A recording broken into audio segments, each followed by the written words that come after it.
આજે જે કહેવત સાંભળી હતી કે વહુ અને વરસાદ એને ક્યારેય જશ ન મળે, પણ વરસાદ અતિશય વધારે વરસી રહ્યો છે સૌરાષ્ટ્રના અમુક વિસ્તારોમાં. ભાવનગર સહિતના વિસ્તારોમાં ખૂબ વધારે વરસાદ છે. આગાહી પ્રમાણે ચોમાસું સક્રિય થઈ ગયું છે અને આવનારા 5 દિવસમાં ગુજરાતમાં વરસાદની શરૂઆત થઈ જશે એવું દેખાઈ પણ રહ્યું છે.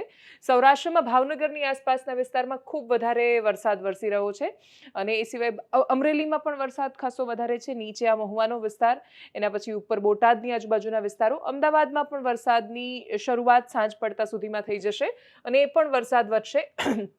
મધ્ય ગુજરાતમાં નડિયાદ વડોદરા બાજુ પણ વરસાદ, કચ્છમાં પણ વરસાદની સંભાવના.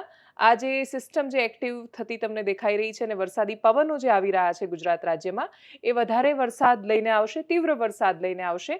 આ મુંબઈ અને પાલઘરનો વિસ્તાર છે, ત્યાં પણ ખૂબ વધારે વરસાદ છે. આ સ્થિતિ સોમવારે સાંજ પડતા સુધીમાં વરસાદ કેવો હોઈ શકે છે એને અનુલક્ષીને છે. ભાવનગરમાં તો ખૂબ ગંભીર દ્રશ્યો સામે આવ્યા. કોઝવે ધોવાયા, બાળકો જે શાળાએ ગયા હતા એ શાળાની પાસેના એક ઇમારતમાં ફસાઈ ગયા હતા. એમને પણ રેસ્ક્યુ કરવામાં આવ્યા. તંત્રએ ખૂબ પૂર ઝડપે ત્યાં કામે લાગી જવું પડ્યું છે અને આ સ્થિતિ અત્યારે પણ એની જ, કેમ કે વરસાદની બહુ એક્ટિવ સિસ્ટમ ત્યાં થઈ છે, સક્રિય. એ અહીંયા દેખાઈ પણ રહ્યું છે. એટલે આ પવન તમે જોઈ રહ્યા છો, અહીંયા આ બાજુ આવી રહ્યા છે.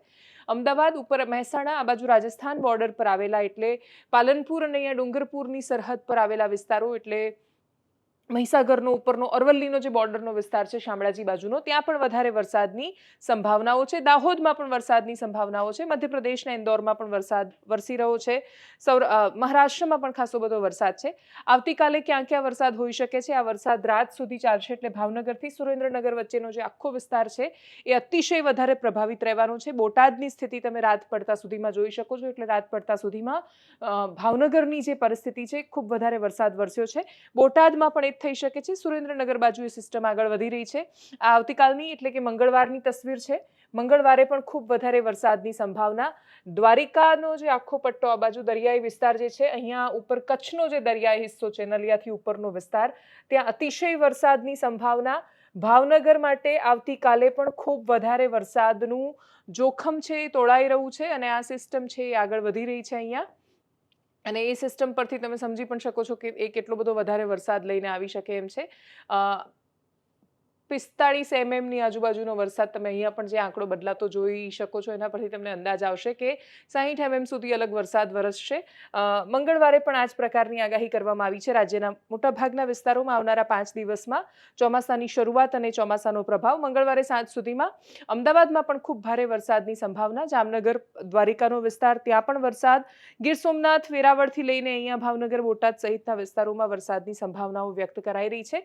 બુધવારે સૌરાષ્ટ્રના કાંઠા વિસ્તારોમાં અસર દેખાશે, કચ્છના અમુક હિસ્સાઓમાં અસર દેખાશે, રાજસ્થાનની સરહદ પર અને નીચે દક્ષિણ ગુજરાતમાં એની વધારે અસર. બુધવાર થતા સુધીમાં ફરી એકવાર સૌરાષ્ટ્રમાં, આખા સૌરાષ્ટ્રમાં સાર્વત્રિક વરસાદની સંભાવના. દક્ષિણ ગુજરાતમાં પણ ખૂબ વધારે વરસાદની સ્થિતિ અને ગુરુવારે પણ એ જ પ્રકારની પરિસ્થિતિ. દક્ષિણ ગુજરાતમાં ખૂબ ભારે વરસાદ, સુરત સહિતના વિસ્તારોમાં અને આ બાજુ દાહોદ સહિતના વિસ્તારોમાં વધારે વરસાદ વરસી શકે છે એવી સંભાવનાઓ વ્યક્ત કરાઈ છે. હવામાન વિભાગે પણ અલગ અલગ એલર્ટ જાહેર કર્યા છે. સૌરાષ્ટ્રમાં સૌથી વધારે જો કોઈ પ્રભાવિત વિસ્તારો હોય તો એ ભાવનગર, અમરેલી, બોટાદ અને પછી સુરેન્દ્રનગર ને પછી અમદાવાદ સહિતનો થોડોક વિસ્તાર છે. પણ મોટાભાગે ભાવનગર, બોટાદ અને અમરેલીમાં સૌથી વધારે અસર જોવા મળી શકે છે.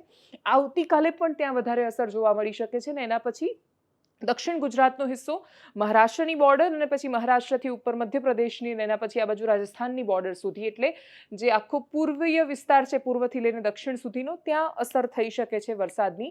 અતિશય ભારે વરસાદની આગાહી ખૂબ બધા જિલ્લાઓમાં કરવામાં આવી છે. હવામાન વિભાગ પણ સતત અપડેટ આપી રહ્યું છે. નંબરો પણ અને સંપર્કો પણ ઘણી બધી જગ્યાએ જાહેર કરી દેવામાં આવ્યા છે. ભાવનગરમાં જ્યાં જ્યાં મદદની જરૂર હતી ત્યાં તંત્રએ પહોંચાડવાની શરૂઆત કરી દીધી છે. પણ ટૂંકમાં અતિશય ભારે વરસાદ અમુક જિલ્લાઓ પૂરતો આવી રહ્યો છે અને એ સિવાય સાર્વત્રિક વરસાદની આવનારા થોડા દિવસોમાં શરૂઆત થઈ જશે. એટલે ચોમાસું હવે ટકોરા દેતા દેતા આપણા દરવાજે પહોંચી ગયું છે. તંત્રએ કેટલી તૈયારીઓ કરી હશે એ વાત દરેક વર્ષના સવાલનો જવાબ આપણને જે મળી જાય છે એના જેવી જ હશે. અપેક્ષા રાખી શકીએ કે કદાચ કોઈક ફરક આવ્યો હોય અથવા સુધાર આવ્યો હોય.